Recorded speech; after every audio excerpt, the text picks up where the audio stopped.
Alma Leathers is a business, it's a tale of 2 centuries. In each century it's faced issues of survival. And to survive, it's gone back to design, innovation, and people, and that was the way forward for the business. Our story is uniquely different, yet familiar, that an old English company looking for a future. I'd like to share some of those thoughts with you. 90% of our business depends on people with great craft skills. Where do you find them? A challenge in itself in this day and age. No time to worry about cultural, religious, or ethnic backgrounds. Reality. We used to make 40 million pairs of shoes a month in the old days. We probably make a few thousand today. I took 2 diverse approaches to survive. One was about design and innovation, because before that, all we did was ever sell skins to the local manufacturers.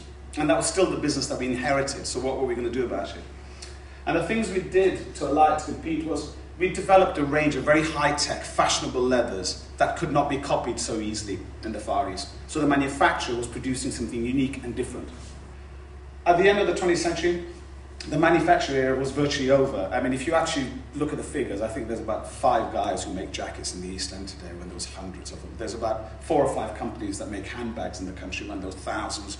I looked at these industries dying, and I believed that you could manufacture in England. You could make it in England, and you could still build a business through design, innovation, and there was skill here. There was people here who actually made some of the best products in the world in the past 50 or 60 years.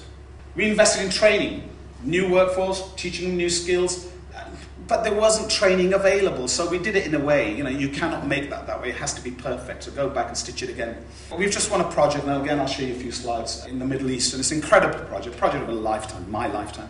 But I found myself selecting people for the project. I've actually employed an African, Arab-speaking Muslim, who's a brilliant project manager, worked on most of the big projects in the East End.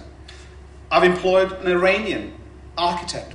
Did I stop in all this over the last 10 years and think, well, I should be employing more Bengalis? Tragedy, my fellow, a lot of them don't want to do the leather business anymore. They don't want to sit at sewing machines. They didn't want to stitch. Did I think the Poles actually were painters and decorators? And now I've got 4 or 5 of them. What else? We've got a Maltese person who's brilliant, a great cutter. You should see his talent in cutting. But a lot of these guys today produce the finest leather interiors, and that we are, Lord forgive me for vanity, the best in what we do. And it's all people around London, people that we've retrained, people also that are willing to work